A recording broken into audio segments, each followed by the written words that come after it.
Insiden terjadi di tengah pesta kembang api dan petasan saat momen Hari Raya Idul Fitri.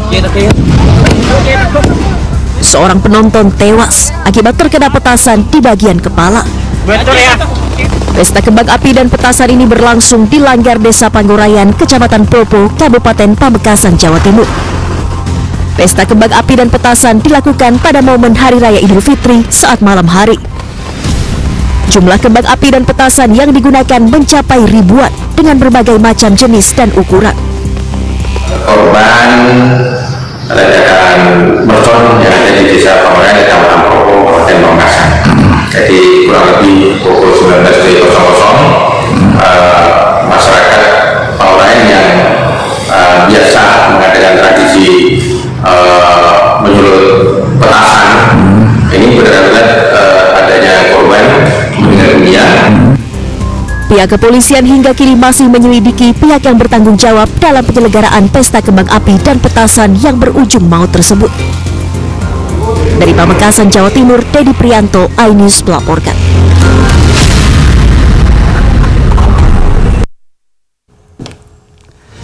Halo, selamat malam pemirsa, apa kabar Anda? Berita pesta petasan di Pamekasan, Jawa Timur yang menelan 1 korban jiwa tadi menjadi pembuka jumpa kita di iNews Prime kali ini.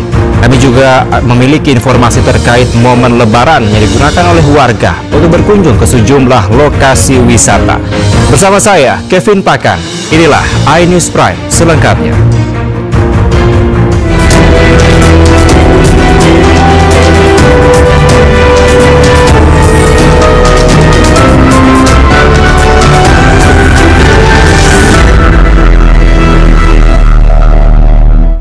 Pemirsa, sebuah kendaraan ringsek dan 2 orang pengendara luka akibat tertimpa pohon tumbang.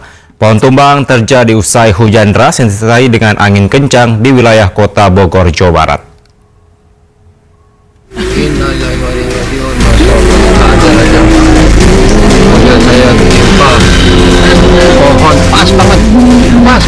Sejumlah orang terjebak di dalam mobil yang mereka tumpangi akibat kendaraan yang ditumpanginya tertimpa pohon tumbang setinggi 15 meter. Peristiwa terjadi di Jalan Juanda, Kota Bogor, Jawa Barat usai terjadi hujan lebat yang disertai angin kencang. Para penumpang mobil yang terjebak akhirnya berhasil dievakuasi oleh petugas. Selain menyebabkan rusaknya mobil tersebut, 2 gerobak pedagang dan 2 sepeda motor yang tengah melintas juga ringsek akibat tertimpa pohon. 2 orang pengendara mengalami luka, sementara 1 diantaranya harus dilarikan ke rumah sakit untuk mendapatkan penanganan medis lantaran menderita luka serius. Ya, sebelum kejadian angin dulu, sebelum hujan Pak ya. Angin kedua langsung kejadian Pak. Posisi lagi dagang, sempat lari di sana Pak. Iya. Ya gitulah kejadian. Korban motor sama itu ya jadi dikelilingi oleh pohon beringin berdiameter sekitar 1 meter, tinggi dia sekitar 15 meter. Tumbang ke arah jalan SSA yang menimpa 1 kendaraan minibus Chevrolet warga Jakarta. Peristiwa pohon tumbang membuat arus lalu lintas menuju Jalan Juanda dialihkan ke akses jalan lainnya. Dari Bogor, Jawa Barat, Andi Firmansyah, iNews melaporkan. Pemirsa, kondisi belasan korban yang tertimpa pohon saat melaksanakan sholat Idul Fitri di Kompleks Alun-Alun Pemalang, Jawa Tengah mulai membaik. Sebelumnya, insiden tumbangnya pohon beringin berusia puluhan tahun menewaskan 3 orang.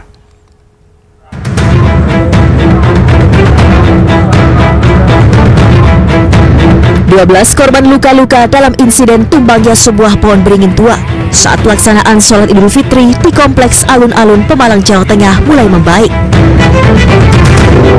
Korban luka seluruhnya dalam kondisi sadar, namun sebagian masih mengalami syok dan trauma sehingga membutuhkan perawatan intensif. Satu keluarga yang terdiri dari ayah, ibu, dan anak menjadi korban dalam insiden ini dan mengalami luka-luka akibat tertimpa ranting pohon saat baru tiba untuk melaksanakan sholat Id. Baru datang, nggak ada angin.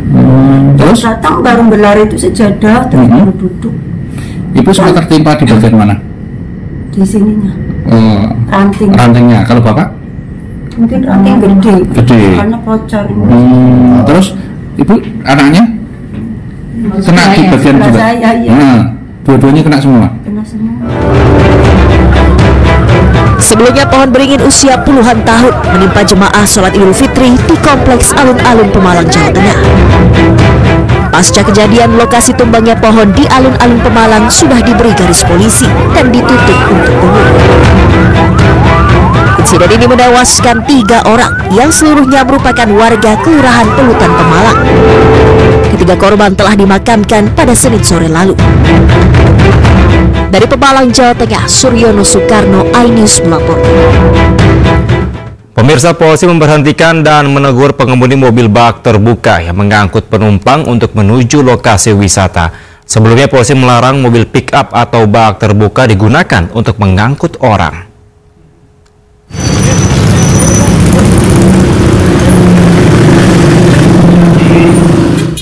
Sejumlah mobil bak terbuka yang kedapatan membawa penumpang diberhentikan polisi di perempatan Combro, Purwakarta, Jawa Barat.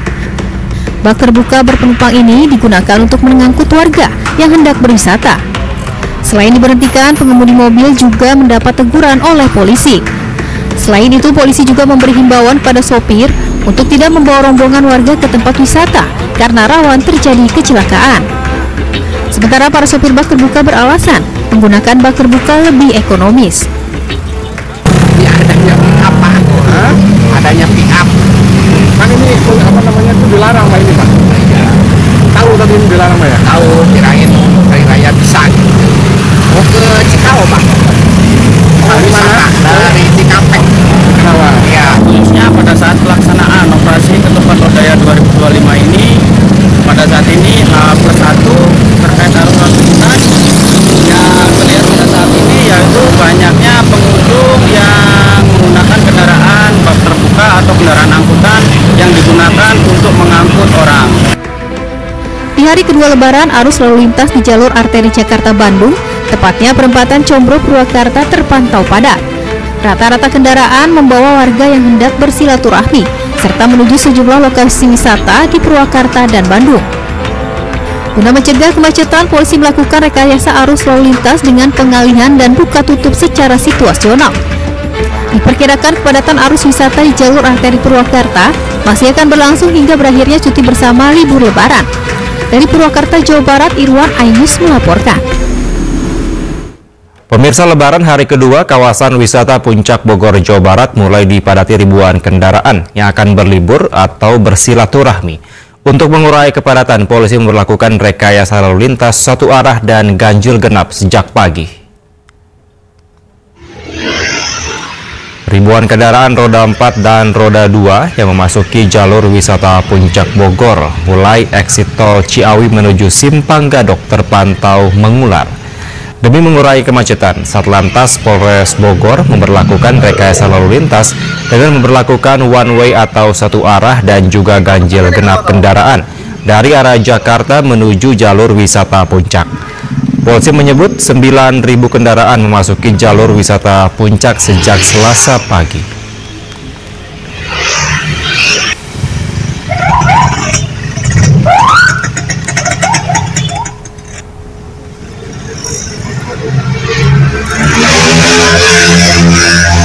Berbagai aktivitas dilakukan masyarakat untuk mengisi libur Lebaran. Salah satunya berwisata ke Taman Marga Satwa Ragunan dan Taman Mini Indonesia Indah. Selain menikmati wisata bersama dengan keluarga, anak-anak juga mendapatkan edukasi.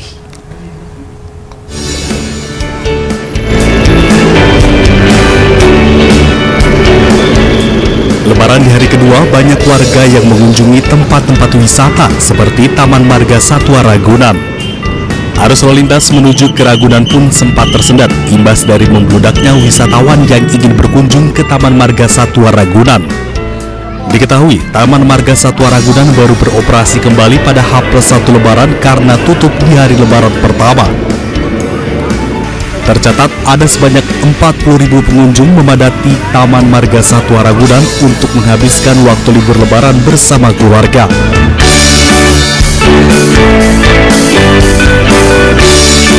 Sementara sementara di kawasan Taman Mini Indonesia Indah Jakarta Timur semakin ramai dipadati wisatawan.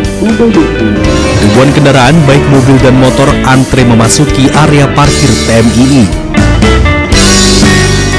Anjungan atau rumah adat, kereta gantung, hingga Museum Indonesia masih menjadi favorit warga. Selama libur Lebaran, TMII menyajikan atraksi budaya diantaranya fragmen Ramayana, tari kecak, lompat batu nias, dan reok Ponorogo. Pengunjung Taman Mini tidak hanya dari Jakarta, melainkan dari luar daerah, bahkan mancanegara. Bercuti di Jakarta, Indonesia pada Hari Raya Idul Fitri tahun ini tak pernah saya buat. Ini experience saya yang pertama. Oke, ya. Dari mana Pak? Dari Kuala Lumpur. Oh, kenapa memutuskan di Taman Mini? Taman Mini salah satu daripada tempat wisata yang terbaik di Indonesia. Jadi sebab itu saya datang sini bersama keluarga. Jadi saya lihat ramai orang hari ini, hari liburan hari ini. Jadi saya cukup berbangga berada di Jakarta bagi menghabiskan cuti saya, wisata saya di sini. Okay. Tim Liputan iNews melaporkan. Sementara pemirsa, hari libur pertama pasca Hari Raya Idul Fitri banyak dimanfaatkan kalangan masyarakat untuk mengunjungi tempat wisata di Jakarta, seperti tempat wisata di Monumen Nasional yang cukup ramai dikunjungi ribuan masyarakat Jakarta dan sekitarnya.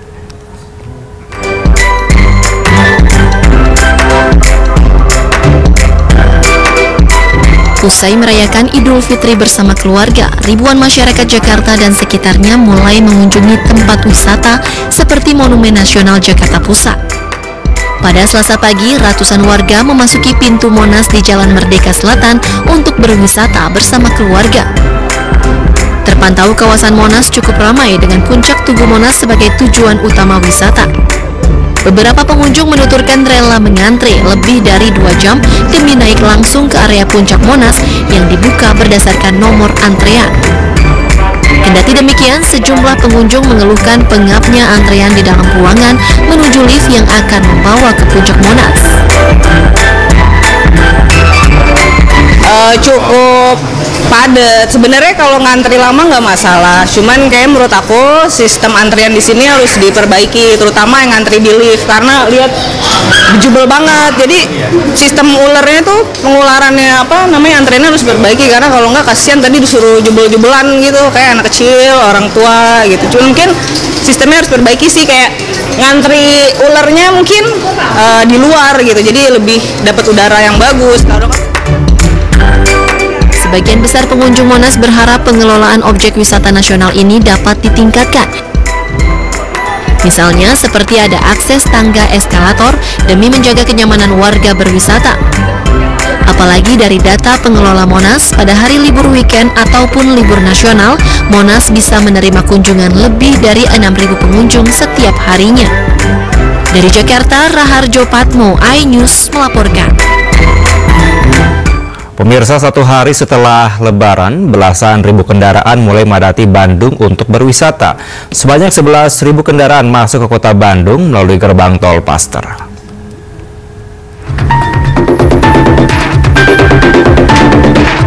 Sehari pasca Lebaran, belasan ribu kendaraan wisatawan terus memadati kota Bandung untuk berwisata.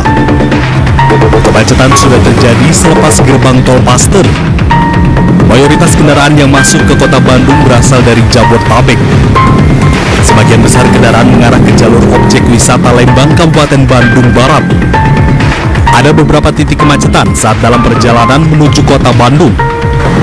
Salah satunya di rest area kilometer 39 dan kilometer 37.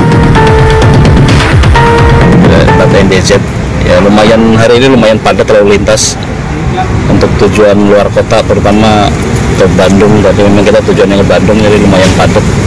Sempat terjadi kemacetan itu di rest area 39 dan 57, terutama 57-nya itu yang lumayan tersendat.